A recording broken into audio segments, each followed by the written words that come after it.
Very warm good morning class. और आज जिस एबायोटिक कंपोनेंट को हम लोग डिस्कस और इलेबोरेट करने जा रहे हैं वो है इडेफिक फैक्टर। सभी कंपोनेंटों में थोड़ा सा ये बड़ा है क्योंकि मैंने इसमें बहुत सारी चीज़ों को आपके फंडामेंटल से लेकर अभी तक रखा है। लास्ट स्लाइड तक देखिएगा, बहुत ही इंफॉर्मेटिव है। इडेफिक फैक्टर का जो इडेफिक एक टर्म है ये सॉइल के लिए इस्तेमाल किया जाता है और ये दुनिया भर के सॉइल के लिए इस्तेमाल किया जाता है कलेक्टिवली इन इन्वायरमेंटल इकोलॉजी। ये लेक्चर पार्ट 9 है। अब आप इसको देख रहे हैं, इसका मतलब कि आप सारे 8 पार्ट्स का देख चुके होंगे, अपना नोट्स सब बना चुके होंगे। तो शुरू करते हैं। और आज का लेक्चर माई सेल्फ डॉक्टर प्रकाश। आपको बताते हुए इसमें एक मैं बहुत इम्पोर्टेंट आपको चीज़ बता रहा हूँ कि अभी जो है डिपार्टमेंट को हमारे IRS इसरो के साथ हम लोग काम करते हैं और नासा के आउटरीच क्लासेस हमारे यहाँ चलती हैं MSc इन्वायरमेंटल साइंस के बच्चों के लिए। तो अभी एक लड़के ने जो है अपना कोर्स सक्सेसफुली एग्ज़ाम के साथ कंप्लीट किया है, राजीव शुक्ला नाम है उसका। और डिपार्टमेंट को और कमला नेहरू संस्थान को जो है उसका कोर्स कंप्लीट कराने का सर्टिफिकेट भी इशू हो गया है, मिल गया है।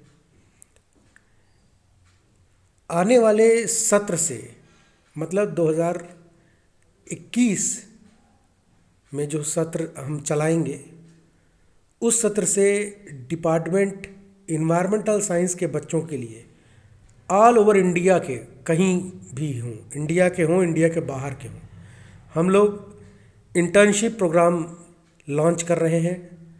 आपको इंटर्नशिप करने का मौका हमारे डिपार्टमेंट में मिलेगा, summer internship.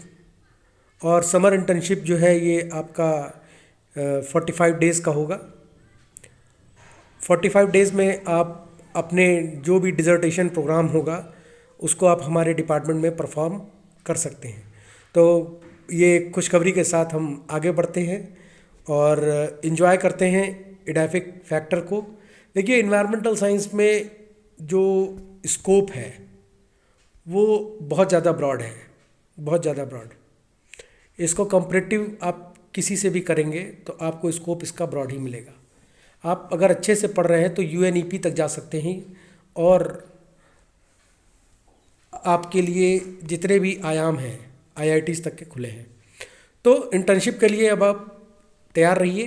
Department of environmental science अपना खुद का इंटर्नशिप प्रोग्राम चलाएगा 45 दिन का। इसमें आपको जो है NAC A के अंतर्गत प्राचार्य जी के सिग्नेचर के साथ आपको इंटर्नशिप का सर्टिफिकेट भी इशू होगा। आप अपना डिसर्टेशन भी हमारे यहाँ कर सकते हैं।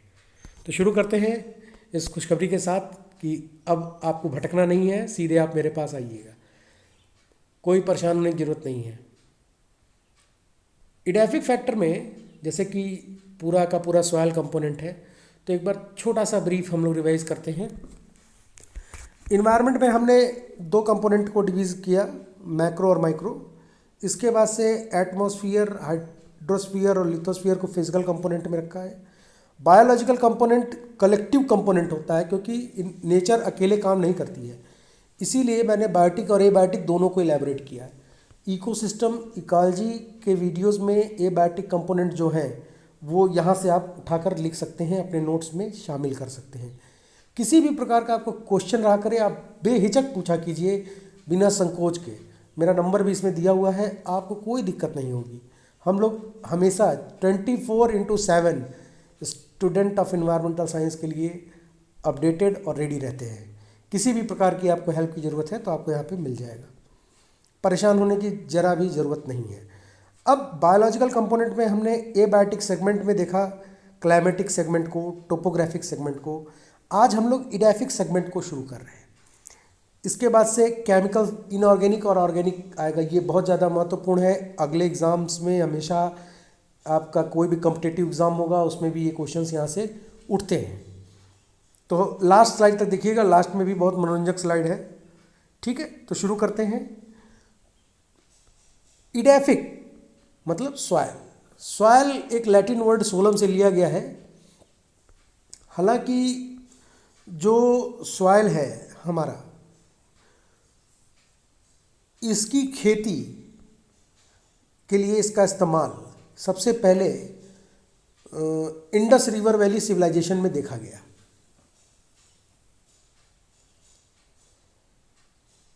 As per the Indian text, जिसको हम ऋग्वेद कहते हैं, ऋग्वेद के कुछ खंडों में और यजुर्वेद के कुछ खंडों में एग्रीकल्चर को ऑर्गेनिक फार्मिंग के रूप में प्रमोट किया गया। मिनिस्ट्री ऑफ एग्रीकल्चर जो है सिंस 2010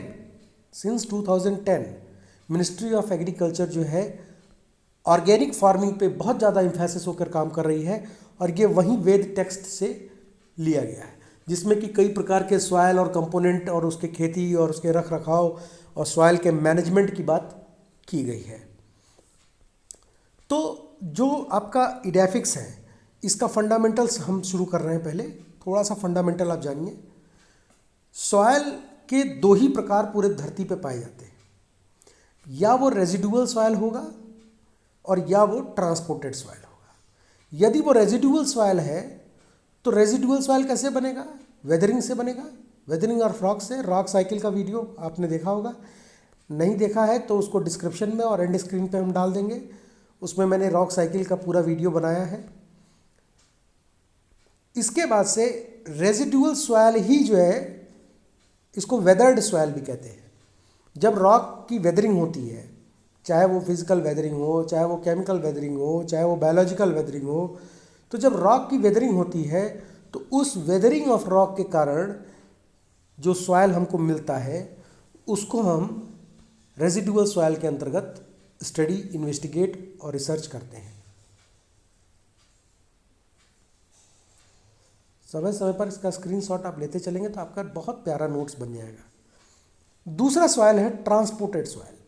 ट्रांसपोर्टेड सॉइल मतलब कि कहीं से भी वो सॉइल किसी भी मोड से उस पर्टिकुलर यूनिट, टाइम और प्लेस पे पहुंचा जहां पे उसकी पीडोजेनेसिस होनी है।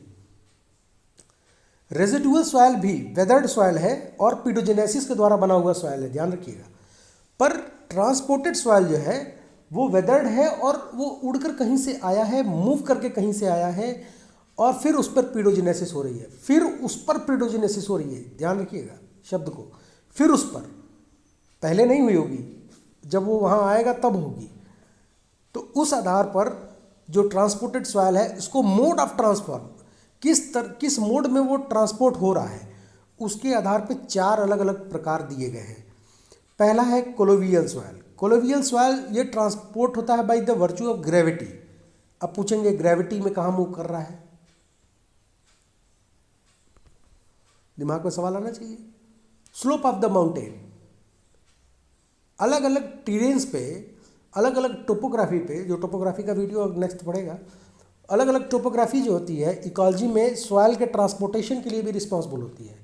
तो यहाँ से हमको कोलोवियल सॉइल मिलता है, इनको ट्रांसपोर्टेड सॉइल कहते हैं। दूसरा है एलोवियन, यह ट्रांसपोर्ट होता है by water, by virtue of water, either it is by run off from the agriculture field और run off from the slope of the mountain और माउंटेन वैलीज।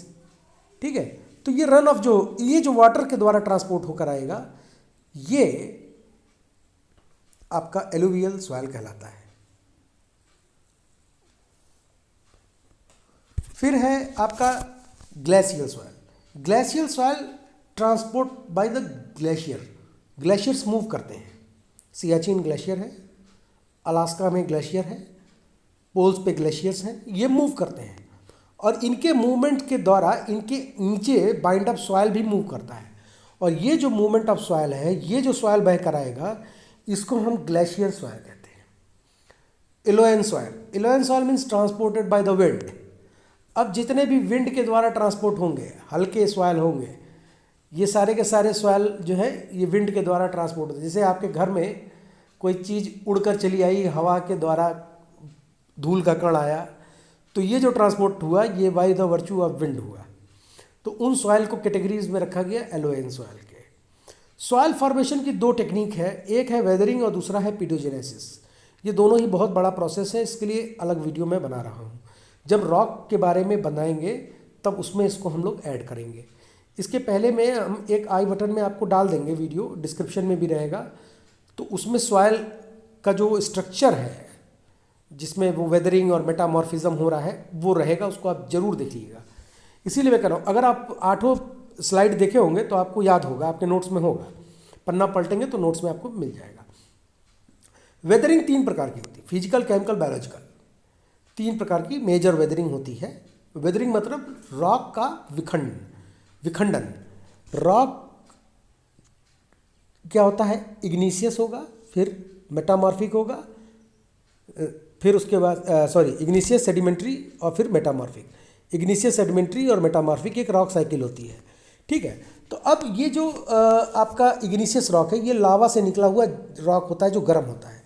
फिर ये रॉक ठंडा होगा, ठीक है, सेडिमेंट डिपॉजिट होगा, बैठेगा, और उसके बाद से फिर इसमें मेटामॉर्फिज्म शुरू होगा। तो यह प्रोसेस जब मेटामॉर्फिक रॉक हो जाएगा और मेटामॉर्फिक रॉक में फिर से विखंडन शुरू होगा, तो इस प्रोसेस को हम वेदरिंग कहते हैं। रॉक के टूटकर सॉयल बनने के प्रोसीजर को हम वेदरिंग कहते हैं। ब्रेकिंग ऑफ रॉक्स भी कह सकते हैं आप इसको। इसमें ये होता है, देखिए, फिजिकल वेदरिंग होता है by the virtue of physical component, either it is wind और इट इज़ एयर और इट इज़ बाय जो है वाटर, ठीक है। तो ये weathering procedure physical weathering condition में आते हैं। Chemical weathering means by the virtue of chemical, उस रॉक में मौजूद है, उस एरिया में पानी में मौजूद केमिकल के द्वारा, या केमिकल उसके अंदर कोई है वो बाइंड हो गया, उसके ऊपर पानी पड़ा, फिर वो पोर्स में वाटर है, अब उसके द्वारा वो टूट रहा है, वो मेल्ट हो रहा है। रॉक भी मेल्ट होते हैं, ताज्जुब मत कीजिएगा। उसके अंदर अगर पानी आ गया तो फिर वो अंदर केमिकल मेल्ट होना शुरू होगा और मेल्ट होकर वो ब्रेक हो जाएंगे। तो ये प्रोसेस जो है केमिकल वेदरिंग के प्रोसीजर में आएगा। बायोलॉजिकल वेदरिंग बाई लाइकेन और मॉसेस और फर्न्स और फंजाइज, इस तरह के कोई स्पीसीज हों जो उस पर ग्रो कर रहे हों, तो उससे उनके रूट्स उनको ब्रेक करेंगे, और ब्रेक करने के बाद से जो है आपका ये रॉक जो है बायोलॉजिकल वेदरिंग के अंतर्गत में इन्वेस्टिगेट होगा। पीडोजेनेसिस की बात करते हैं, रॉक में सॉइल की बात होती है तो pedogenesis, pedon is the pedogenesis, it is mean pedon means the smallest particle of the rock और द सॉइल। सॉइल का एक कण को हम एक पीडोन कहते हैं, सिंपल समझ लीजिए, एक कण को एक पीडोन कहते हैं, और यही पीडोन की स्टडी पीडोजेनेसिस कहलाती है। अब सॉइल वेदर हो गया, रॉक वेदर होने के बाद से टूट गया रॉक। अब रॉक के टूटने के बाद से उसमें मौजूद कण जो है वो धीरे धीरे अलग होना शुरू हो जाएंगे। धीरे धीरे कण जब अलग होंगे तो इसी प्रोसेस को हम पीडोजेनेसिस कहते हैं। यहीं से पीडोजेनेसिस शुरू होती है। After weathering the process start is known as pedogenesis, and during pedogenesis what happen, the pedons जो है वो अपने मॉलिक्यूल्स में वाटर को भी सॉल्युबल फॉर्म में और वाटर को भी स्टोर करना शुरू कर देते हैं। तो ये प्रोसेस पीडोजेनेसिस होती है। इसमें कई स्टेप्स, कई लेयर्स हैं, इसको भी हम आगे इन्वेस्टिगेट करेंगे। अब फोटोग्राफिकली, ये सिंपल है, गूगल से फोटो लिया गया है। फोटोग्राफिकली हम देखेंगे तो क्ले का कलर देख रहे हैं, लोम का कलर, सैंड और सिल्ट, 4 तरीके, क्ले, लोम, सैंड, सिल्ट। बेसिकली तो 3 ही है, क्ले, सैंड और सिल्ट। सारा रॉक जो सॉइल की कहानी है वो 3 ही चीज़ों पे है, क्ले, सैंड और सिल्ट। लोम क्या होता है कि ये क्ले और सैंड और सिल्ट का कॉम्बिनेशन होता है। क्ले और सैंड और सिल्ट का एक सटीक कॉम्बिनेशन होता है, उसको लोमी सॉइल कहते हैं। आप ये फोटो, ये हम आपको दिखा रहे हैं कलर के माध्यम से आप कैसे पहचानेंगे सॉइल को, तो ये वही चीज़ है। इसके बाद से जब हम रॉक के सॉइल के पेरेंट मटेरियल की बात करें जिससे वो बना, तो ग्लोबली 4 मेजर पेरेंट मटेरियल होते हैं। एक होता है क्वार्ट्ज, फिर होता है कैल्सिलाइट, फेल्सपार और माइका। ये 4 पेरेंट मटेरियल होते हैं जिससे रॉक से टूटकर ये पेरेंट मटेरियल, और पेरेंट मटेरियल से फिर सॉइल बनता है। बल्क डेंसिटी के आधार पर देखें तो सैंड की जो बल्क डेंसिटी है वो आप देख रहे होंगे कि क्या है, लेस देन 1.60 ग्राम पर सेंटीमीटर क्यूब। सिल्ट की है 1.40 ग्राम पर सेंटीमीटर क्यूब। क्ले की है 1.10 ग्राम पर सेंटीमीटर क्यूब। पीट की है 0.5 ग्राम पर सेंटीमीटर क्यूब। पार्टिकल डेंसिटी आती है, ये सवाल अक्सर आता है कि पार्टिकल डेंसिटी के आधार पर सॉइल में दो स्ट्रक्चर आते हैं, सैंडी और क्ले। सैंडी सॉइल का जो पार्टिकल डेंसिटी होता है वो 0.43 से 0.36 होता है, और क्ले का जो होता है वो 0.58 से 0.51 होता है। ये डेटा आप अपने यहाँ नोट कर लीजिए। जो डायरी मैंने बताई थी ना कि एक डायरी बनाए रखिए, तो उसमें आप नोट करते चले जाइएगा, तो ये आपके लिए एक बहुत ही जो है फंडामेंटल नोट आपका क्लियर होता चला जाएगा। इसके बाद हम देखेंगे टिपिकल कंपोजिशन ऑफ सॉइल। एक सॉइल का टिपिकल कंपोजिशन, एक सॉइल, एक मुट्ठी सॉइल आप कोई भी उठा लीजिए, चाहे सैंड हो, चाहे सिल्ट हो, चाहे आपका जो है क्ले हो, कोई भी एक मुट्ठी सॉइल आप उठाएंगे। एक मुट्ठी मीन्स अगर 1 ग्राम की बात करें तो भी, 1 किलोग्राम की बात करें तो भी, तो एक यूनिट ऑफ सॉइल जो होगा उसमें जो मिनरल मैटर होंगे वो 45% होंगे, जो ऑर्गेनिक मैटर होगा वो 5% होगा, जो सॉइल के अंदर मौजूद वाटर होगा वो 25% होगा, और जो सॉइल एयर होगा वो 25% होगा। ये एक एक्यूरेट डेटा आपको यहाँ पे सब मिल रहा है, इसको नोट करते चले जाए। इलेक्ट्रिकल कंडक्टिविटी ऑफ सॉइल, मैंने बताया था ना, electrical conductivity is also very important factor. तो इलेक्ट्रिकल कंडक्टिविटी एक एवरेज माना गया कि 110 से 570 मिली सीमेंस पर मीटर जो होता है वो एक इसका ऑप्टिमम वैल्यू है। अब इसके अंतर्गत आप देखेंगे जो सैंड होगा वो 1 से 10 मिली सीमेंस पर मीटर होगा, जो सिल्ट होगा उसका 8 से 80, जो क्ले है वो 2 से 200। ठीक है, तो ये सॉइल का अपना जो है इलेक्ट्रिकल कंडक्टिविटी है। सैंड में और सिल्ट में और क्ले में इलेक्ट्रिकल कंडक्टिविटी क्या करती है? इलेक्ट्रिकल कंडक्टिविटी बताती है कि presence of ions, presence of nutrients जो है वो कितने अच्छे हैं, समझ रहे हैं। इसी आधार पर सॉइल का पीएच और सॉइल की बल्क डेंसिटी का निर्धारण होता है। पीएच 7 पॉइंट हम सब जानते हैं न्यूट्रल, 7.0 से बिलो एसिडिक हो जाएगा, 7.0 से अबव होगा तो एल्कलाइन हो जाएगा। सॉइल की सैलिनिटी को देखें, ग्राम पर लीटर और मिलीमोल्स पर सेंटीमीटर में हम देख रहे हैं। तो जो स्टेटस होगा सॉइल का, वो अगर जो आपका सैलिनिटी 3 से 6 के बीच में रेंज में है तो स्लाइट सलाइन सॉइल होगा, 6 से 12 के बीच में है तो वो मीडियम होगा, और 12 से ज़्यादा है तो वो स्ट्रॉन्ग सैलिनाइन सॉइल होगा। सबकी उम्र होती है, सबकी उम्र होती है, हर चीज़ की एक एज है, हर चीज़ की एक एज है। एक रॉक की एक एज है, एक लोहे के टुकड़े की एक उम्र होती है।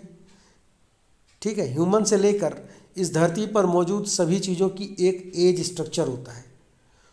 तो एज स्ट्रक्चर के आधार पर अगर हम सॉइल को देखें तो यंग सॉइल जो होंगे वो 10,000 साल से कम के होंगे, जो मॉडरेट होंगे वो 10,000 साल से 500,000 साल के आसपास में रेंज में आएंगे, और जो ओल्ड सॉइल होंगे, जो फॉरेस्ट, जो ट्रॉपिकल एवरग्रीन डिसीडियस फॉरेस्ट के सॉइल्स होते हैं, जो बहुत ज़्यादा पैदावार होती है फॉरेस्ट के सॉइल की, तो वो जो है मोर देन 500,000 होते हैं। पीएफ वैल्यू की बात आती है। अभी तक तो आप पीएच समझ रहे थे ना, अब पीएफ समझिए। पीएफ, जब हम सॉइल के पैराडिम को हम देखते हैं और उसमें जब हम ग्रोथ को, हाइट को सेंटीमीटर में मेज़र करते हैं तो एक लॉगरिथमिक वैल्यू के लिए जो है कैलकुलेट होती है, और ये लॉगरिथमिक वैल्यू ही सॉइल का पीएफ वैल्यू कहलाती है। ठीक है, ये नेसेसरी होता है for the fertility of the soil. अब सॉइल के न्यूट्रिएंट को देखें तो सॉइल के न्यूट्रिएंट के आधार पर जो है न्यूट्रिशन वैल्यू के आधार पर हम सॉइल को 2 भाग में बांटते हैं, मैक्रो न्यूट्रिएंट और माइक्रो न्यूट्रिएंट। मैक्रो न्यूट्रिएंट में जो प्राइमरी न्यूट्रिएंट आते हैं वो एनपीके हैं। ये सब एग्जामिनेशन पॉइंट ऑफ व्यू से है डेफिक फैक्टर का, बहुत ही फंडामेंटल्स में बता रहा हूँ। फिर सेकेंडरी कंपोनेंट में आते हैं आपका calcium, magnesium, sulphur. Micro nutrient of the soil में वो भी प्राइमरी सेकेंडरी में बटा है। प्राइमरी में जो मेजर, ये जो देख रहे हैं आप 3 लिखे हैं, ये मेजर हैं, महत्वपूर्ण हैं, और यही सारे एग्जाम में पूछे गए हैं। इसके अलावा जो एक्स्ट्रा है वो नीचे देखिए हमने लिख रखा है। तो माइक्रो में प्राइमरी एलिमेंट कौन कौन से आएंगे? Fe, Mn, cobalt. सेकेंडरी में कौन से आएंगे? Boron, zinc, molybdenum. देख रहे हैं? अब यही चीज सब इनऑर्गेनिक और ऑर्गेनिक वाले स्लाइड में डिस्कस होगा। जब नया वीडियो इसका बनेगा जो आपका केमिकल कंपोनेंट वाला है, तो उसमें यही सब चीज़ों का रोल, सिग्निफिकेंस, यही सारी चीज़ें हम लोगों को पढ़नी है।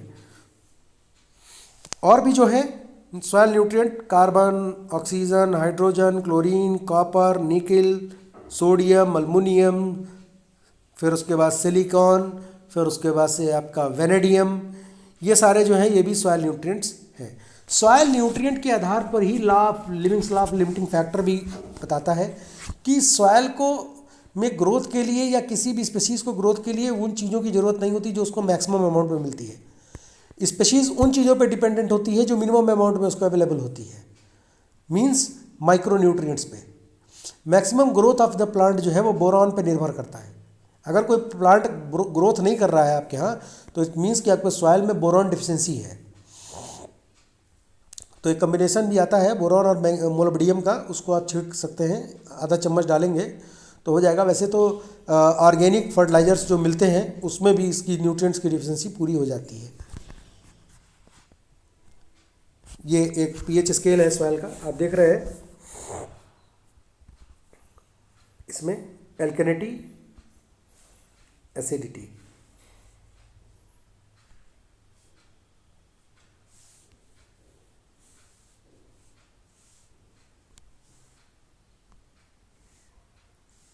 न्यूट्रलिटी। अब यहाँ पर पीएच 7 है तो न्यूट्रल हो गया है। अब देखिए acidic pH range from 4 to 3। फिर pH ranges for mineral soil and humid region. Humid region में जितने भी आपको मिलेंगे वो इसी रेंज में मिलेंगे। ह्यूमिडिटी जहाँ ज़्यादा होगी, ह्यूमिडिटी, इसके पिछले वाले में बताया था मैंने ह्यूमिडिटी के बारे में। ह्यूमिडिटी जहाँ ज़्यादा होगी वो आप यहाँ पे पीएच से ही बता सकते हैं। इसीलिए मैं कहता हूँ इन्वायरमेंट का एक भी कंपोनेंट आपको अगर कंठस्थ हो गया, याद हो गया, समझ में आ गया, तो पूरे इन्वायरमेंट की विवेचना आप उसी से कर सकते हैं। इसीलिए बिहेवियरल साइंस है। You can apply this science and every dimension. इसके बाद आप देख रहे हैं पीएच 7 से पीएच आपका जो 9 है वहाँ तक mineral soil in arid region, arid zone में ये पाया जाता है। Strong alkaline soil. जैसे जैसे एरिड जोन की तरफ बढ़ेंगे एल्कनिटी जो है वो इंक्रीज करेगी। सबसे बेस्ट ग्रोथ ये आपका जो है पीएच के रेंज में आपको मिलता है 6 से 7, 8.5 तक जाता है। बढ़िया सॉइल का कंपोजिशन जो है 8.5 तक जाता है। फिर सॉइल प्रोफाइल, इसको हम देखें। सॉइल प्रोफाइल ये देख रहे हैं, इस इंटरनेट पे मिल जाएगा, परेशान मत होइए, समझिए। ओ होराइजन को ओ होराइजन क्यों कहते हैं? क्योंकि it is content organic component maximum organic component होगा, इसीलिए उसको ओ होराइजन कहते हैं, O for organic. A means topsoil में क्या होगा? ह्यूमस होगा, इनऑर्गेनिक मिनरल्स होंगे, लिविंग क्रिएचर्स रहेंगे। बी होराइजन सब सॉइल कहलाता है। सी पेरेंट मटेरियल, देख रहे हैं? पेरेंट मटेरियल, कौन से पेरेंट मटेरियल मिले वो पीछे मैंने 4 लिखे हैं। जो ये देखिए, जो मैंने पेरेंट मटेरियल ये आपका लिखा हुआ है। क्वार्ट्ज, कैल्सिकाइट, फेल्सिफार और माइका को बायोटाइट भी कहते हैं। ये चीज़ें याद रखने वाली चीज़ें होती हैं कि किसको क्या कहते हैं। क्या और भी कुछ कहते हैं, जैसे डीकम्पोजर को एक बार एग्जामिनर ने हमारे यहाँ पूछ दिया कि डीकम्पोजर जो है उसको क्या कहते हैं। एक टर्म और है डीकम्पोजर का, तो बहुत लोग उसमें चकरा गए थे। तो एक स्टूडेंट थी हमारे यहाँ पे जो जिसने 2 गोल्ड मेडल जीता था, प्रज्ञा नाम था उसका। अभी हाल का 2 गोल्ड मेडल उसका है बीएससी का। एक बीएससी टॉप करने का है, एक बीएससी में सबसे ज़्यादा स्कोर करने का है, इन्वायरमेंटल साइंस की। तो उसने बताया कि सर सैप्रोफाइट्स कहते हैं। तो कहा कि इन्वायरमेंट साइंस का मैंने वाइवा बहुत जगह लिया है, पर पहली बार किसी बच्चे ने एग्जैक्टली सैप्रोफाइट्स बोल दिया। नहीं तो लोग डीकम्पोजर और डिटरस इकोसिस्टम बोल रहे थे। तो ये चीज़ें जरूर याद रखिएगा कि किसको क्या क्या कहते हैं, क्या कोई और नाम भी है इसका, ये चीज़ दिमाग में होना चाहिए कंपटीशन के माध्यम से। फिर आर इज रॉक जोन, इसको हम बेड रॉक जोन कहते हैं। पूरे दुनिया में जो प्लांट्स पाए जाते हैं on the basis of soil के कैरेक्टरिस्टिक, उनका क्या टर्म है, उनका क्या नाम है, ठीक है। जैसे घी के दिया होता है, तो घी का दिया क्यों कहलाता है? क्योंकि उसमें घी पड़ा होता है। तेल का दिया कहलाता है क्योंकि तेल पड़ा होता है। तो कंपोनेंट के आधार पर उसका जो है टर्म दिया जाता है।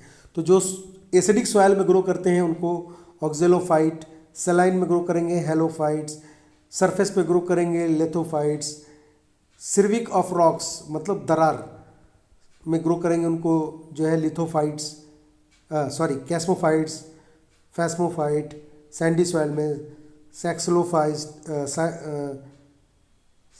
फिर क्रायोफाइट्स जो आइस और स्नो, क्रायोस्फीयर की सॉइल में ग्रो करने वाले प्लांट स्पेसीज को हम क्रायोफाइट्स कहते हैं। फिर ये जो आपका साइक्लोलस है, ये रॉक, ट्री, ट्रंक पे ग्रो करता है। जो प्लांट रॉक पे ग्रो कर जाए, ट्री पर ग्रो कर जाए, ट्री के ट्रंक पे ग्रो कर जाए, ठीक है, इस तरह का जो कैरेक्टरिस्टिक होता है। ये सारे जो है ना, ये जैसे जो बेयर रॉक पे ग्रो कर जाए या सिविक ऑफ रॉक पे ग्रो कर जाए या डिज़र्ट के शुरुआती दौर पे ग्रो करें, ठीक है, ये पायनियर स्पेसीज़ में आते हैं। ध्यान रखिएगा, सक्सेशन में जो मैंने पढ़ाया था, सक्सेशन का वीडियो है इसमें। अब मैंने जो है ये सारे वीडियोस को एक प्लेलिस्ट में डाल दिया है इन्वायरमेंटल इकोलॉजी के, तो आप उसको क्लिक करेंगे ना तो पूरा खुल जाएगा सारा का सारा वीडियो। आप लाइन से कान में लगा लीजिए और चुपचाप बैठ के सुनिए, आपका पूरा इकोलॉजी तैयार। फिर इसके बाद से जो है मैरोफाइट्स है जो डिज़र्ट में ग्रो करते हैं, फिर क्रेसोफाइट्स है जो वेस्ट लैंड में ग्रो करते हैं, फिर जो है आपका लोपोफाइट्स है, ये PSI साइलेंट है, सवाना में ग्रो करते हैं। तो ये प्लांट के लिए टर्मोलॉजी है, इस्तेमाल की गई है। अब आइए इडैफिक फैक्टर पे ओरिजिनल कहानी। इडैफिक फैक्टर जो होता है वो सॉइल के कंपोजिशन और सॉइल के जो स्ट्रक्चर है उसके आधार पर जो है इसको देखा जाता है। अब इडैफिक फैक्टर में जो वेजिटेशन है जो इकोलॉजी के लिए बहुत इंपॉर्टेंट है, उसमें क्या क्या इंपॉर्टेंट है, एक इडैफिक में क्या क्या होना चाहिए, soil mineral, soil moisture, soil air, soil temperature, organism और सॉइल रिएक्शन, ये पॉइंट्स आपके बनते हैं इडैफिक फैक्टर में। अभी तक मैं आपको जो है वो फंडामेंटल, जिसको कहते हैं ना मूवी का टेलर, तो वो ट्रेलर था, अब यहाँ से मूवी शुरू होती है। अब सॉइल मिनरल की बात करें तो सॉइल मिनरल बेसिकली जो है दो ही प्रकार का होता है, प्राइमरी और सेकेंडरी। प्राइमरी मिनरल, अब यहाँ पे 3 प्रकार का लिखा है, अभी हम बता रहे हैं क्यों, प्राइमरी और सेकेंडरी मिनरल। प्राइमरी मिनरल में क्वार्ट्ज, फेल्सिफार, बायोटाइट्स और एगुलाइट्स आते हैं। फिर सेकेंडरी मिनरल में कैल्सिकाइट, एपिटाइट, हेमिटाइट और लेमोनोटाइट आता है। क्ले मिनरल है, clay is the secondary mineral, ये ध्यान रखिएगा। इसको मैंने इसीलिए अलग रखा है ताकि मैं यहाँ पे आपको कुछ डिस्कस करूँ जो कि आपके बड़े फ़ायदेमंद चीज़ होगी। तो क्ले जो है वो क्या है, एक मिनरल है और clay is a secondary mineral. यहाँ पर इसको हमने अलग किया है क्योंकि एक चीज़ आपको बतानी है। इसमें आप देख रहे होंगे कैलोलाइन और मोनोमिरलोलाइट है, मोनोमिरलोलाइट और इटाइट्स। इसमें जो आपका मोनोमिरलोलाइट है, इसमें एक चीज़ आपको बहुत ध्यान से समझनी है। सवाल एक आया था कि ये क्या है, तो ध्यान रखिएगा, it is not the fundamental mineral, it is basically rock. और इसके टूटने पर, जब मोनोमिनरलाइट टूटता है तो उसके टूटने पर जो सॉइल बनता है उसी को हम ब्लैक सॉइल कहते हैं। यही सॉयल जो है जब टूटता है तो टूटने के बाद से ब्लैक सॉयल बनाता है। यही रॉक जब टूटेगा वेदरिंग के बाद से, इसकी वेदरिंग जो होती है वो कैसे होती है, ये ध्यान रखने वाली बात है। इसकी वेदरिंग होगी by the virtue of running water, by the virtue of running water. और रनिंग वाटर के अकॉर्डिंग जब इनकी वेदरिंग होती है तो ये हर जगह पाए भी नहीं जाते हैं, ये हर जगह नहीं पाए जाते हैं।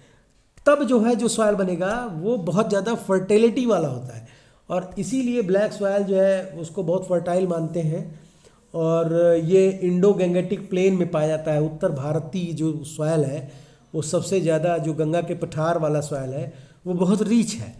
वो इसीलिए रिच है क्योंकि उसमें यही कंपोनेंट एग्जिस्ट करता है, और ये कंपोनेंट दुनिया के किसी सॉयल में एग्जिस्ट नहीं करता इस मात्रा में, जिस मात्रा में इसको ग्रोथ पैटर्न को इन्हांस करने के लिए रखा गया है, नेचर ने रखा है। सोचिए एक छोटा सा मिनरल, एक रॉक है, ये क्ले में पाए, क्ले की तरह एक क्ले मिनरल है सेकेंडरी, और उस ये जो क्ले बनता है ये एक रॉक से वेदर होकर बनता है जो खास तरह का रॉक होता है। और यही रॉक जो टूटेगा तो क्ले के भी कई कैटेगरी हैं, कई कलर है, पर इसमें ब्लैक कलर जो है वो आएगा जो मोस्ट प्रोडक्टिव होता है।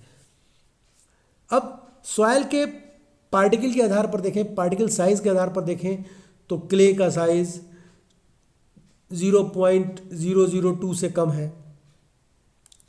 फिर सिल्ट है, जैसे जैसे हम नीचे जा रहे हैं सिल्ट, तो सिल्ट का साइज 0.02 से 0.75 है।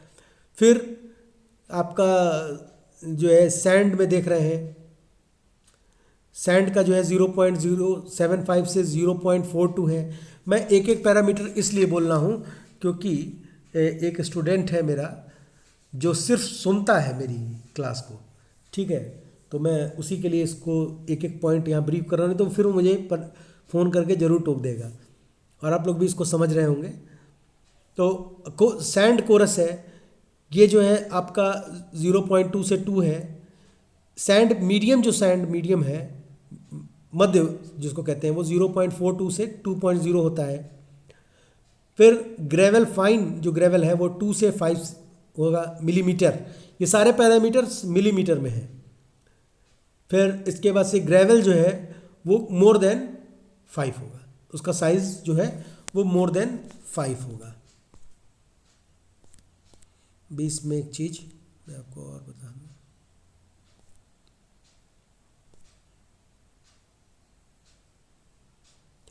ये जो आप स्ट्रक्चर देख रहे हैं पार्टिकल का, ये अभी जो मैंने आपको यहाँ पे ब्रीफ किया है, पार्टिकल साइज देख रहे हैं ना, ये पार्टिकल साइज जो है वो,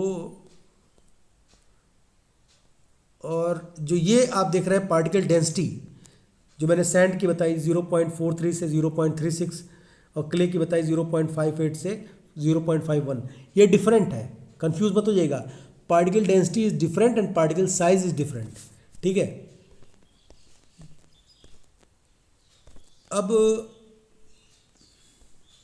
सॉयल वाटर की बात करते हैं। सॉयल में पानी, एक एक्सपेरिमेंट होता है मॉइस्चर कंटेंट, एमएससी बीएससी दोनों करता है एनवायरमेंटल साइंस। वो क्यों करता है? क्योंकि सॉयल में वाटर की मात्रा का आकलन करने के लिए, अवलोकन करने के लिए, इन्वेस्टिगेशन करने के लिए। सॉयल में पानी कई रूप में होता है, gravitational water, hygroscopic, capillary, combined, और in form of water vapour. अब देखिए, आप यहाँ पे ही देख लीजिए पहले, हाइग्रोस्कोपिक वाटर क्या है? सॉयल का एक पार्टिकल और उस पार्टिकल के चारों ओर पानी। कैपिलरी वाटर क्या है? सॉयल के कई सारे छोटे छोटे पार्टिकल एक लाइन में और उनके बीच में पानी के मॉलिक्यूल्स, ठीक है। ग्रेविटेशनल वाटर क्या है? जो सॉयल के पार्टिकल्स के बीच से फिल्टर होकर नीचे की तरफ जाते हैं, यही ग्राउंड वाटर बनाते हैं ग्रेविटेशनल वाटर, ठीक है। देख रहे हैं? हाइग्रोस्कोपिक वाटर,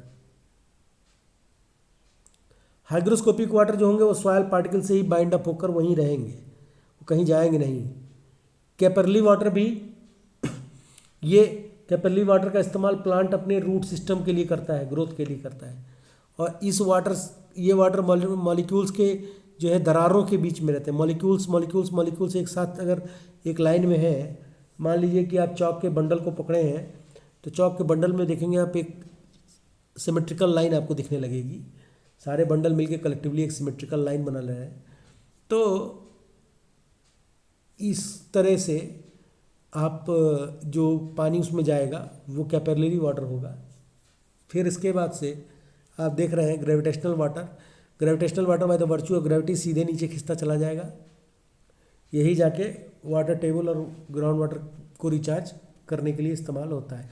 अब जैसे जैसे सॉयल में हम केमिकल फर्टिलाइजर्स का प्रयोग ज़्यादा करेंगे तो यही ग्रेविटेशनल वाटर जो है उनको अपने साथ नीचे लेकर पानी में जाएगा। शुरुआत में क्या हुआ था, जब वाटर एक्ट बना 1974 में, तो उसमें एक इम्प्लीमेंटेशन हुआ। इम्प्लीमेंटेशन में ये हुआ कि कोई भी इंडस्ट्री वाला किसी भी हाल में पानी को अपने बाहर डिस्चार्ज नहीं करेगा बिना ट्रीट किए। तो कुछ बुद्धिजीवी जो है, जिनको इन्वायरमेंट की ABCD नहीं आती तो वही अधिकारी बने हैं। तो कुछ जो बुद्धिजीवी हैं उन लोगों ने क्या किया कि इंडस्ट्री में काम करने के दौरान वो सारे जो है हैंड पाइप्स खोले, बोरवेल्स खोले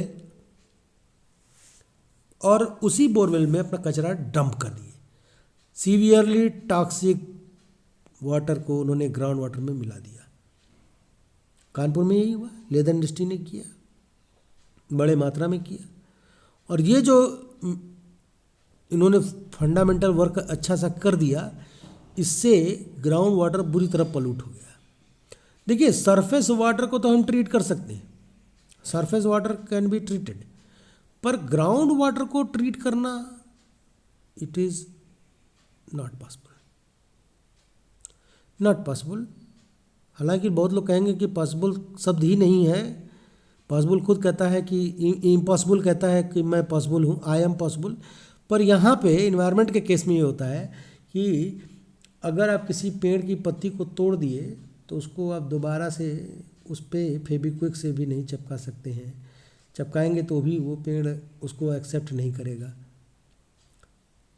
पेड़ में और ह्यूमन बीइंग में बहुत अंतर हैं, दोनों एक ही जैसे हैं, अंतर है। पर अंतर खास क्या है, हमारी हड्डी टूट जाएगी तो जुड़ जाएगी, पर उनकी टहनी टूट गई तो वापस उस तरह नहीं जुड़ पाएगी जिस तरह उसको जोड़नी चाहिए। हालांकि लोग उस पर गेबरलिन या अक्जीन लगाकर उसको टाई अप कर सकते हैं, कुछ लोग गोबर लगा के या मट्टी लगा के उस पर टाई अप कर दें तो जुड़ जाएगी, पर उस तरह नहीं जुड़ पाएगी जिस तरह उसको जुड़ना चाहिए था, जिस तरह वो होती है।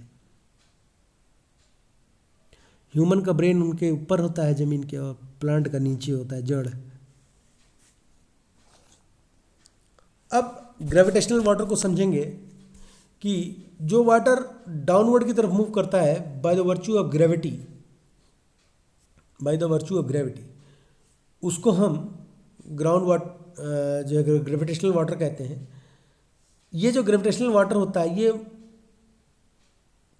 रिमेन करता है माइक्रो स्पोर्स में कुछ देर के लिए, और जो टेंसाइल जो इसका होता है, टेंशन जो होता है वाटर का, जो हाइड्रोलिक टेंशन होता है, ये होता है 1/3 एटमॉस्फेयर और उससे लेस, 1/3 एटमॉस्फेयर ATM और उससे लेस। हाइग्रोस्कोपिक जो वाटर है वो 4 से 5 म्यू जो पार्टिकल साइज है इसमें बाइंड अप रहता है, इससे ऑर्गेनिक मैटर अटैच होते हैं और ये पानी उस पार्टिकल से बाइंड अप रहेगा अट्रैक्शन एंड कोहेशन फोर्स के द्वारा मॉलिक्यूल्स के। ये जो इसका जो टेंशन है वो आपका 31 एटमॉस्फेयर से ज़्यादा होता है। फिर इसके बाद से कैपिलरी वाटर आता है। कैपिलरी वाटर जो होता है वो 2 सॉयल पार्टिकल के बीच में बने स्पेस के थ्रू मूव करता है और उसमें स्टोर रहता है, और ये जो है इंटर पार्टिकल मिनिकियस इफेक्ट क्रिएट करता है। इसमें भी बहुत सारे मिनरल्स जो होते हैं वो डिज़ोल्व हो जाते हैं, और जो उसका सॉयल मॉइस्चर टेंशन है वो हेल्ड बिटवीन होता है 0.3 एटमॉस्फियर से और 31 एटमॉस्फियर के बीच में, जिसको हम हाइग्रोस्कोपिक कोफिशिएंट भी कहते हैं। ये जो कैपरली वाटर होता है, इसका जो डिपेंडेंसी है वो सॉयल टेक्सचर, सॉयल स्ट्रक्चर और ह्यूमस कंटेंट पे डिपेंड ज़्यादा करता है। ये कैपरली वाटर की बात कर रहा हूँ मैं, ये जो आप देख रहे हैं इस वाटर की, इसमें आप देखिए हाइग्रोस्कोपिक वाटर इसी में रहेगा, अपने मॉलिक्यूल्स में ही बाइंड अप रहेगा, उससे अटैच रहेगा। कैपरली, ये देखिए ये कैपरली एक है, पतला सा एक नली बनी है, पर ये इसमें स्टोर्ड है, इसी में घूमेगा गोल गोल, इसी में रहेगा इतने में। और ग्रेविटेशनल वाटर ये देख रहे हैं, सीधा ये नीचे की तरफ मूव करेगा, सीधा।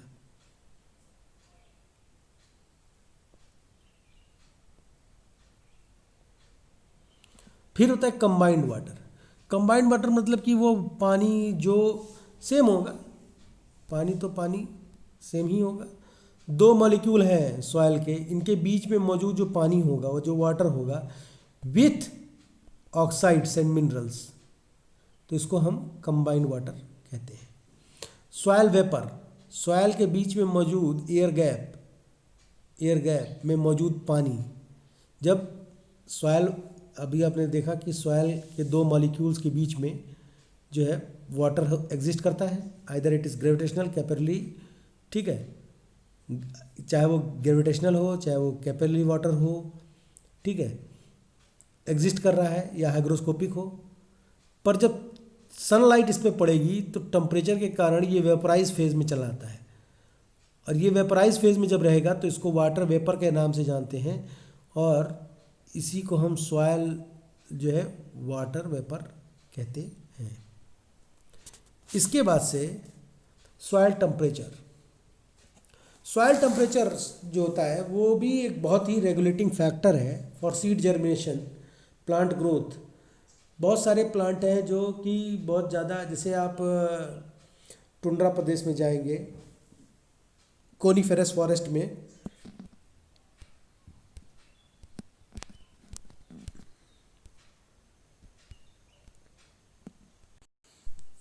तो वहाँ पर आप देखेंगे कि जो है उनके रूट सिस्टम दूसरे हैं, और जैसे आप ग्राउंड पर जाएंगे तो उनके रूट सिस्टम दूसरे हो जाते हैं, रूट सिस्टम चेंज हो जाता है। ये जो है रूट सिस्टम भी टेम्परेचर डिपेंडेंट होता है। मैंने बताया था ना, थर्मो पीरियडिज्म और फोटो पीरियडिज्म में प्लांट का मूवमेंट और सीड के जर्मिनेशन के बारे में। तो जर्मिनेशन ऑफ सीड जो है वो डिपेंड करता है टेम्परेचर। बहुत ज़्यादा टेम्परेचर पे भी प्लांट ग्रोथ नहीं करते हैं, बहुत कम टेम्परेचर पे भी प्लांट ग्रोथ नहीं करते हैं। एक अमूमन एक्सपेक्टेड रेशियो बताया गया था, उसमें है कि 0.4 डिग्री सेंटीग्रेड और उसके बाद से 45 डिग्री सेंटीग्रेड के आसपास में, जब उससे अबव हो जाएगा 45 से अबव, तो प्लांट ग्रोथ करना बंद कर देते हैं। फिर है सॉयल एयर। सॉयल एयर मतलब कि सॉयल में मौजूद एयर मॉलिक्यूल, मतलब एटमॉस्फेयर, क्योंकि मैंने पहले ही बताया था कि चाहे आप एटमॉस्फेयर पढ़िए, चाहे लिथोस्फीयर पढ़िए, चाहे हाइड्रोस्फीयर पढ़िए, है तो ये लिथोस्फीयर का सेगमेंट, सॉयल इज लिथोस्फीयर। इन तीनों में जो भी होगा सॉलिड लिक्विड गैस, पानी सॉलिड लिक्विड गैस में ही मौजूद होगा, वही हम यहाँ पे देख रहे हैं। अब सॉइल के अंदर का जो एटमॉस्फेयर है वो मोर और लेस जो है वो similar to the atmosphere found in external air, external वायुमंडल में जो हमारे पास आता है। परंतु यहाँ पर क्या है कि ऑक्सीजन का कंसंट्रेशन लेस होता है, कार्बन डाइऑक्साइड का कंसंट्रेशन ज़्यादा होता है। यहाँ उल्टा होता है, सॉइल में कार्बन डाइऑक्साइड का कंसंट्रेशन ज़्यादा होता है एज कंपेयर टू एयर। अगर मान लीजिए एयर में कार्बन डाइऑक्साइड का कंसंट्रेशन ज़्यादा हो जाएगा तो क्या होगा? सनलाइट नहीं आ पाएगी, सनलाइट नहीं आ पाएगी तो क्या होगा? ग्लोबल कूलिंग होगी। यही तो ग्लोबल वार्मिंग में हो रहा है। तो soil is also a source of carbon sequestration, we may say that. because sequestration means the absorption of carbon dioxide. And now what happened, either the carbon dioxide mainly absorbed by the forest, dense forest like Amazon or Congo Basin or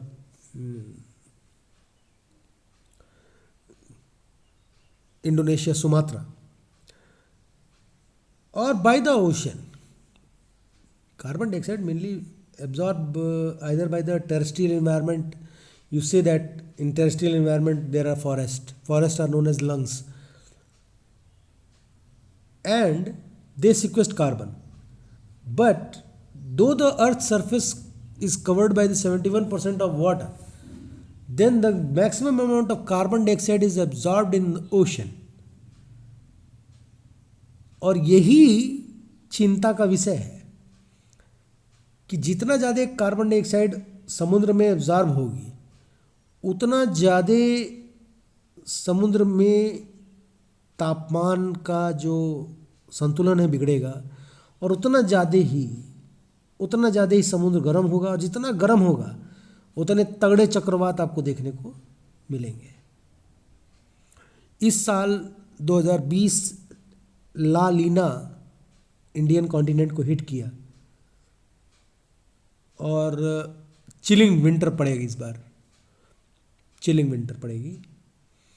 तो और ये ला लीना क्या है, ये सब El Nino ला लीना क्या है, ये ग्लोबल वार्मिंग से एक जो है फिनोमेना क्रिएट हो गया।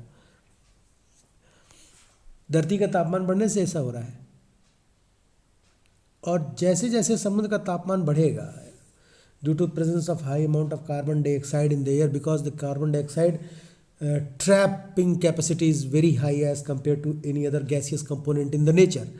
That's why the condition become worse. More and more cyclones we are going to see in future, devastating cyclones and tornadoes on the terrestrial environment or on the aquatic environment, either in the marine. The problematic sequences are already been triggered by the human being. Now the soil air, the air molecules present in the soil is absorbed by the species of plants, by the root system, and it is also very much important because for the seed germination we didn't need maximum amount of oxygen also. अधिक होना किसी चीज़ का भी बहुत ही बुरा हो जाता है। जैसे एक बहुत हम लोग बचपन में पढ़ते थे, कनक कनक की 100 गुनी माँ दकता अधिकाय, या खाए बोराए नर या पाए बोराए। वन कनक इज जो है means gold and other kanak means type of fruit known as dhatura. It is a kind of product which is used for the as a form drugs के तौर पे इस्तेमाल होता है. ये एक भांग और धतूरा जो है ये बहुत नशीली चीज़ें हैं और it is quite dangerous for the health also. तो अब सॉयल के जो सिनेरियो है इसमें सॉयल का एरिएशन बहुत इम्पॉर्टेंट होता है. अगर सॉयल ज़्यादा कॉम्पैक्ट हो गई तो भी प्रॉब्लम है, सॉयल अगर कॉम्पैक्ट नहीं है तो भी प्रॉब्लम है. तो सॉयल का कॉम्पैक्ट होना जो है वो ज़्यादा प्रॉब्लमेटिक है. इसीलिए सॉयल एयर को मेंटेन करने के लिए नेचर ने बहुत सारे जो है स्पेशीज़ भी दे रखे हैं जो अभी हम आगे डिस्कस करेंगे. फ़िलहाल अब चलते हैं सॉयल ऑर्गेनिक पे. सॉयल ऑर्गेनिक की बात करें तो ऑर्गेनिक सॉयल ऑर्गेनिक कंपोनेंट को इनऑर्गेनिक कंपोनेंट को ऐसे ही अपटेक नहीं करता है, ऐसे ही नहीं खा लेता है. क्या आप खाना ऐसे ही खा सकते हो? आपको खेत में ले जाके छोड़ दें धान के, कह लो चावल खाओ, खा पाएंगे आप? नहीं. ना ही गेहूँ खा पाएंगे, ऐसे ही पेड़ में लगा रहे खा लेंगे? नहीं. हालांकि होता तो वो क्या है, गेहूँ और चावल और अरहर, ये जो फ्रूट्स हैं ना, ये फ्रूट तो हैं. और अभी मत कह देना नहीं है, ये उस प्लांट के फ्रूट्स तो हुए. और ये फ्रूट्स में क्या स्टोर रहता है? सोलर एनर्जी स्टोर होती है ना, in the form of potential energy. Solar energy, अगर कभी भी ज़िंदगी में सेब खाओ या कभी अमरूद खाना, तो थैंक्स टू द सन, कि आप सन की जो ऊर्जा है इन form of potential energy Uptake कर रहे हैं। अगर पढ़े होगे तो ये सब आंसर मालूम होगा, इसीलिए मैं इसको बिहेवियरल साइंस कहता हूँ। तो अब ऐसे तो हम लोग तो दांत होता है खा लेंगे, अब रूट के कौन सा दांत है भाई, है कि चबा चबा के खाएगा, 32 बार चबाएगा। तो उसके लिए नेचर ने प्रबंध कर रखा है। यूडैफिक फैक्टर बहुत इंपॉर्टेंट है, क्योंकि भाई ग्रोथ भी तो तभी होगी जब प्लांट वहाँ पे रहे, न्यूट्रिएंट रहेगा, मिनरल्स रहेगा। तो अब मान लीजिए कि कोई प्लांट है, वो सड़ गल गया, सड़ता है, मरता है, वो क्या बनता है, ह्यूमस बनेगा पहले। उसमें मौजूद ऑर्गेनिज्म जो होंगे, माइक्रो ऑर्गेनिजम्स जो होंगे, चाहे वो आर्थ्रोपोडा हो, चाहे मोलस्का हो, चाहे आपका नेमेटोड्स हो, चाहे आपका कोई भी आप किंगडम रख लो जिसमें कि फंगाई है, आपका फ्यूसेरियम है, ये सब हेल्पफुल है ना। तो क्लोस्ट्रोडियम है, अभी आगे हम लोग देखेंगे इसको। तो सॉइल का जो इनऑर्गेनिक कंपोनेंट है वो ऑर्गेनिक में टूटता है और ऑर्गेनिक टूटकर ह्यूमस फॉर्म करता है। ठीक है, तो अब कहानी कहाँ शुरू होती है। जो पत्ती फ्रेश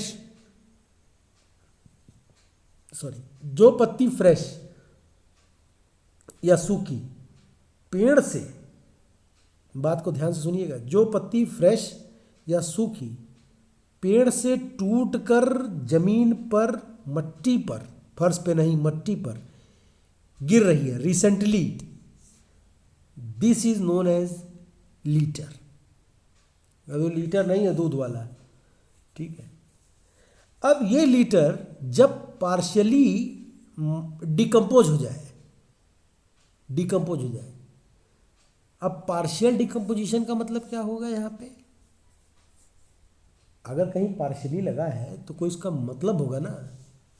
तो पार्शियल डिकम्पोजिशन का मतलब होता है बच्चों कि 50% डिग्रेडेड, 50% डिग्रेडेड।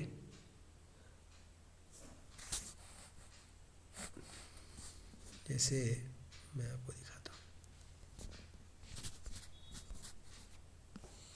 मान लीजिए कि ये एक गमला है, इसके ऊपर एक पत्ती लगी है, ठीक है। अब ये पत्ती टूटकर जमीन पर फ्रेश गिरी, फ्रेश लीफ, तो ये लीटर। अब यही लीटर माइक्रोबियल डिग्रेडेशन इसमें शुरू हो जाएगा या ये खुद भी डिग्रेड होने लगेगी, तो इसको कहते हैं डफ, DUFF, डफ।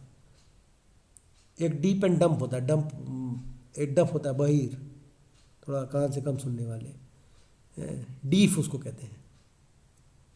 तो डीप याद है, तो डफ उसको कहते हैं। 50% डिकम्पोज हो जाए, ध्यान रखिएगा 50%। अब जो लीटर है वो डफ बना, और डफ जो है फिर कन्वर्ट हो रहा है, ब्रेक डाउन हो रहा है, उसके मॉलिक्यूल्स ब्रेक डाउन होंगे amorphous organics by the molecular activities.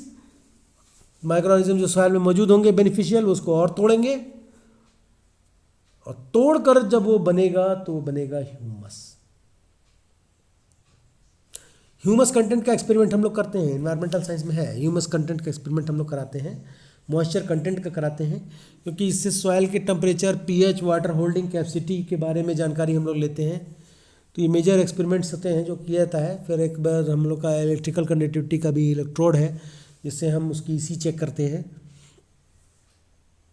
फिर ह्यूमस भी दो प्रकार का होता है, एक मोर, एक मुल। मोर क्या है? अबंडेंस ऑफ फंगल ग्रोथ को सपोर्ट करने वाला, फंगल ग्रोथ इसमें ज़्यादा हो, और ये थोड़ा एसिडिक होता है। फंगल ग्रोथ ज़्यादा होता है, एसिडिक ज़्यादा होता है, बैक्टीरियल ग्रोथ कम होता है, तो उसको मोर कहते हैं। अब मुल कहते हैं कि जो ग्रोथ है उसमें नाइट्रीफाइंग बैक्टीरिया आ जाए, बस। जहाँ नाइट्रीफाइंग बैक्टीरिया फुल फ्लेज में ग्रोथ करना शुरू किए, सॉयल न्यूट्रल से अल्कैनिटिक तरफ बढ़ा, और जैसे ही एल्कनेटिक तरफ बढ़ेगा वो नाइट्रिफिकेशन उसमें शुरू हो जाएगा, और जो है फंगस जो होते हैं वो रिप्लेस बाई बैक्टीरिया हो जाते हैं। तो ह्यूमस दो प्रकार का है, मोर और मूल। फिर है आपका सॉयल ऑर्गेनिज्म। सॉयल ऑर्गेनिज्म को दो कैटेगरी में रखा गया है। कौन कौन सी दो कैटेगरी हैं आप देख रहे हैं, ये एक है सॉयल फ्लोरा और दूसरा है सॉयल फना। सॉयल फ्लोरा मतलब जिसमें आएंगे आपके एल्गी, बैक्टीरिया जो है, एक्टिनोमाइसिटीज, फंजाइज, और जो फ्लोरा में आएंगे वो ant, mole, rotifers, arthropod, earthworm, nematodes, protozoa, ये सब आ जाते हैं पूरा। इस फाइलम भी लिख दिया हूँ, स्पीसीज भी लिख दिया हूँ। अर्थवर्म जो है, अब इनमें ये सॉयल ऑर्गेनिज्म का मेजर रोल क्या है? पहला रोल मेजर है जो वो as a decomposer of organic debris. कौन सा डिकम्पोजर? ये देख रहे हैं लिटर। लिटर क्या होगा? पार्शियली डिकम्पोज्ड, कन्वर्टेड टू डफ, डफ कन्वर्टेड टू ह्यूमस। तो अब ये जो कन्वर्जन हो रहा है इसमें ऑर्गेनिक डेब्रीज के लिए फंगाई और बैक्टीरिया है, नाइट्रोजन फिक्सेशन के लिए सिम्बियोटिक में राइजोबियम है, और नॉन सिम्बियोटिक जो नाइट्रोजन फिक्सेशन है वो एजिटोबैक्टर है, क्लोस्टोडियम है, पैस्चुराइजियम है, साइनोबैक्टीरिया, ब्लू ग्रीन एल्गी है। क्लोस्टोडियम के बारे में आपको मैं एक स्पीसीज की बात बताता हूँ। क्लोस्टोडियम स्पीसीज कई जगह पाया जाता है, इसके कई वैरायटी हैं। क्लोस्टोडियम बोटेलाइनम एक स्पीसीज है जो कच्चे मीट में पाया जाता है, ताज़ा कटा हुआ कच्चा मांस। और क्लोस्टोडियम बोटेलाइनम एक बायोलॉजिकल वेपन है। जैसे कोरोना है, कोरोना क्या है? एक बायोलॉजिकल वेपन था। कोरोना एक बायोलॉजिकल वेपन था, और इसका जो मेन स्ट्रेन है वो तो है ही नहीं। और कोरोना बनाने के लिए उन्होंने जो, आप ऐसा समझो कि तहरी बनाने के लिए जो कुकर लिया, वो कुकर जो है वो स्ट्रक्चर था एड्स के वायरस का, HIV का। अब उसके अंदर जो इंटीग्रेंट्स डाला उसमें कई सारे इन्फ्लुएंजा जो है और बैसिलस और कौन कौन से सारे सेल्स को कैंसर वैंसर का डाल दिया। अब जब भी आपको कोरोना की दवा दी जाएगी तो कोरोना का जो स्ट्रक्चर है वो चेंज हो जाएगा, स्ट्रक्चर चेंज हो जाएगा। तो कोरोना जो है वो फिर ख़त्म थोड़ी ना हुआ, वो आपके शरीर में दूसरा रूप बना के रहा, हाइबरनेट हो गया। इसीलिए डरने का विषय है, क्योंकि कोरोना जो है एक बार पॉजिटिव हो जाएगा आदमी, फिर उसके बाद से जब निगेटिव होगा तो फिर कभी भी वो पॉजिटिव हो जाएगा, कभी भी पॉजिटिव हो जाएगा। जहाँ उसका इम्यून सिस्टम कमजोर है तुरंत पॉजिटिव जाएगा। क्या ज़िंदगी भर इम्यून सिस्टम बटोर के पड़ेंगे? और जो कोरोना का स्ट्रक्चर के आधार पर डिफ्रेंशिएशन है कोविड-19 का, ये 36,000 कोरोना के स्ट्रेन्स हैं, 36।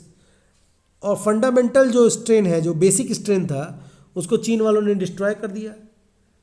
अगर फंडामेंटल स्ट्रेन होता तो उससे हमारे पास जो दवा बनती तो वो सभी लोगों पे लागू होती, परंतु हमारे पास फंडामेंटल स्ट्रेन है ही नहीं। तो problem is that we have to make 36,000 vaccines to handle this corona problem. अब समझ में आ रहा है खतरनाक खतरा कहाँ है? अगर रिकवरी रेट 92% है तो मीन्स कि कोरोना है ही नहीं। रिकवरी रेट 92% मतलब क्या? कोई सिंपल जुकाम था, सिंपल जुकाम था,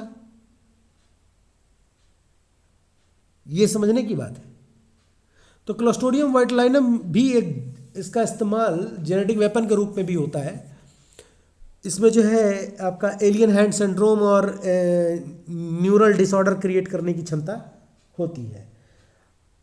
अगर सुई के नोक के बराबर, सुई के नोक पर जो सुई होती है ना कपड़ा सिलने वाली, उसके नोक पर अगर प्योर कल्चर क्लोस्ट्रिडियम बोटेलाइनम का आपके पास है और आपने इसको किसी ऐसे जगह पे डिस्चार्ज किया जो कि जिससे कई लोग उसमें शामिल हो सकते हैं, जैसे वाटर टैंक है या इस तरह का।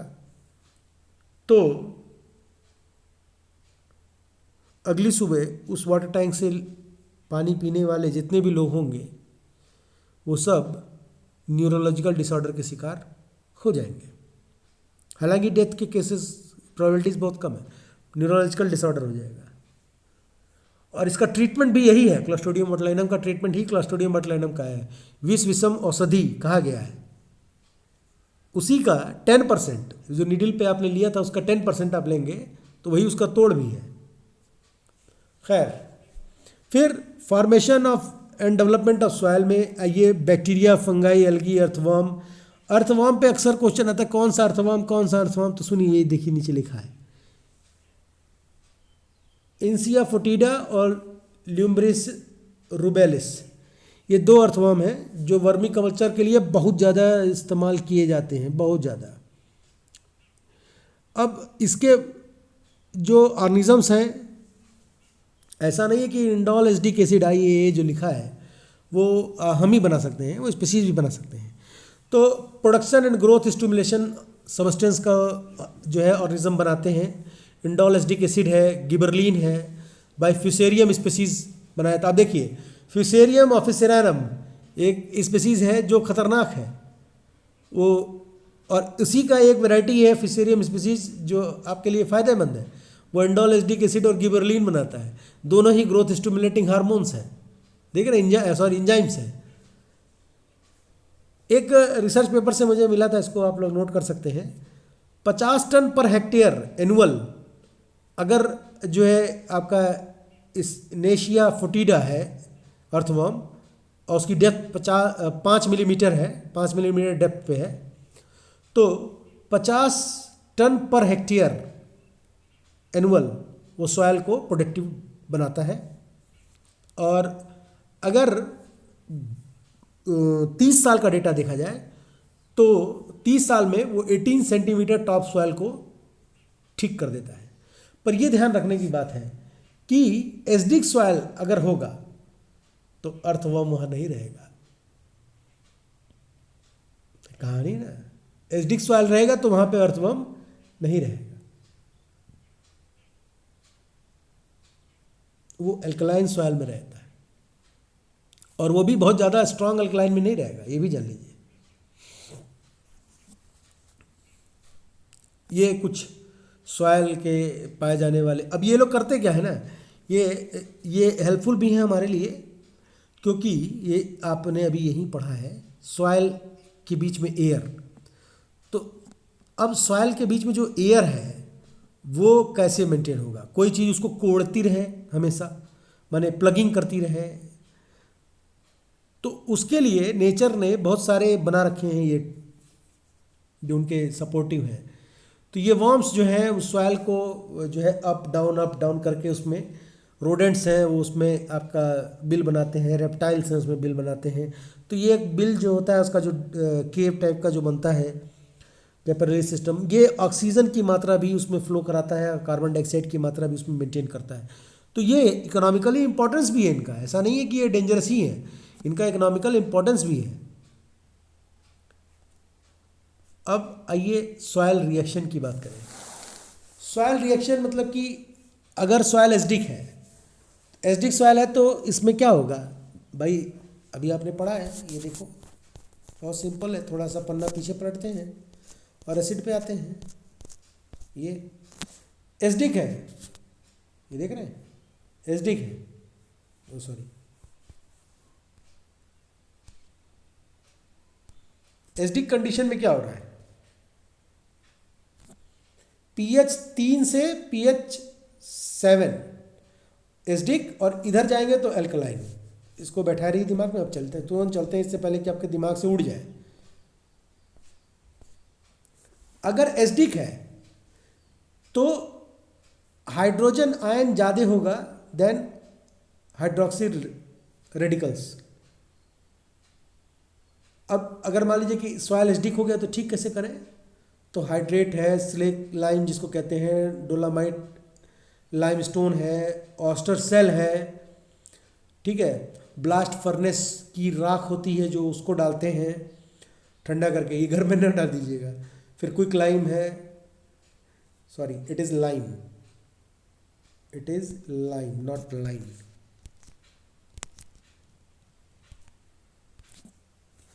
ये जो देख रहे हैं इट इज़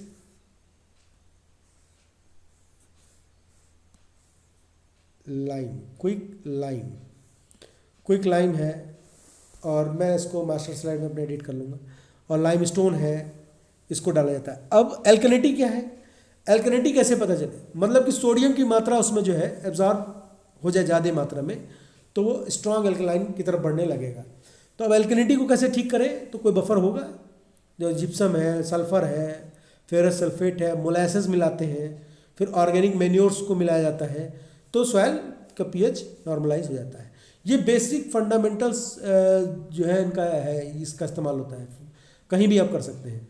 आपने सॉइल का पीएच चेक किया, अगर सॉइल अल्कलाइन बहुत ज़्यादा दिख रहा है, उसमें ऑर्गेनिक मैन्योर मिला दो, मोलासेस मिला दो, तो उसका जो है वो न्यूट्रल की तरफ मूव हो जाएगा।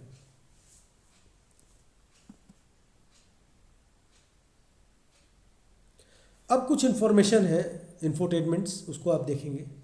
इंटरनेशनल यूनिट सिस्टम यूनिट जो ISU है, सॉइल के लिए जो इस्तेमाल करते हैं हम लोग, वो मिली सेमेंस है। 1 मिली सेमेंस जो होता है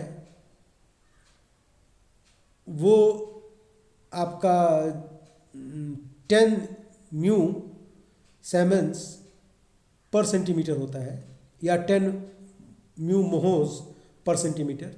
सॉइल वाटर रेशियो जो होगा वो 1:2.5 होगा। पीएच अगर लेस देन 4 है तो मीन्स फ्री एसिडिक, देख रहे हैं। पीएच अगर लेस देन 5.5 है तो एक्सचेंजेबल एल्युमिनियम उसमें होगा। पीएच अगर 7.8 से 8.2 है तो प्रेजेंस ऑफ कैल्शियम कार्बोनेट होगा। फिर पीएच अगर 8 है तो परसेंटेज ऑफ सोडियम आयन उसमें बहुत ज़्यादा होगा, high percentage of sodium ion, यही चीज़, यही जो मैं कह रहा था, अल्कलाइन, एल्कलिनिटी जो है ज़्यादा हो जाएगी। पूरे अर्थ क्रस्ट पे जो एक अक्सर एग्ज़ाम में आ जाता है, ये आप देखिए, ये बहुत इंपॉर्टेंट है, ये इस तरह का पूछा जाता है, ग्रेटर देन करके टैली करने वाला। तो ऑक्सीजन है, फिर SI, फिर अल्युमिनियम, फिर Fe, calcium, sodium, potassium, magnesium. फिर अगर पूरे अर्थ पे देखें, अर्थ क्रस्ट है ऊपर और नीचे पूरा अर्थ पे है, तो Fe, oxygen, silicon, magnesium, nickel, sulphur, calcium, aluminium, इस क्रम में ये रहता है। इसके बाद वर्ल्ड सॉइल डे जो है वो हर साल 5 दिसंबर को मनाया जाता है। इस साल भी मनाया जाएगा। इस साल का जो थीम है वो keep soil alive, protect soil biodiversity. International year of soil भी मनाया गया है। इंटरनेशनल ईयर ऑफ सॉइल जो है वो 1 जनवरी 2015 से 31 दिसंबर 2015 तक मनाया गया था, माने 1 साल का इंटरनेशनल ईयर ऑफ सॉइल मनाया गया था। तो ये इंफोटेनमेंट आपको जो है आप अपने उसमें डायरी में नोट कर लीजिए, और कोई क्यूरी होगी तो आप हमसे पूछिएगा ज़रूर, ठीक है। और इसके बाद से हम लोग जो वीडियो उसमें डालने जा रहे हैं वो आपकी जो है केमिकल कंपोनेंट्स है, इनऑर्गेनिक और ऑर्गेनिक्स, उसको भी आप बहुत ध्यान से देखिएगा, ठीक है। इसमें केमिकल के साथ जो है हम लोग टोपोग्राफिक सेगमेंट को रख रहे हैं, क्योंकि टोपोग्राफिक के बारे में अभी डिस्कस हम लोग नहीं किए। क्लाइमेटिक हुआ है, डेफिक हुआ है, टोपोग्राफिक जो है केमिकल के साथ ही हम लोग पुट करेंगे, क्योंकि टोपोग्राफी बहुत छोटा है, वो केमिकल के साथ आ जाएगा। टोटल 45 मिनट्स के राउंड ऑफ में स्लाइड उसके टाइम ड्यूरेशन रहेगा, ठीक है। तो उम्मीद करते हैं कि आपको ये सारा स्लाइड अच्छा लगा होगा, आपके नोट्स अच्छे से बन रहे होंगे। बी सेफ फर्स्ट, सेफ्टी अपनी पहले ज़रूरी है। घर में रहिए, सुरक्षित रहिए, भीड़ भाड़ से बचे रहिए। Thank you very much, have a nice day, खुश रहिए।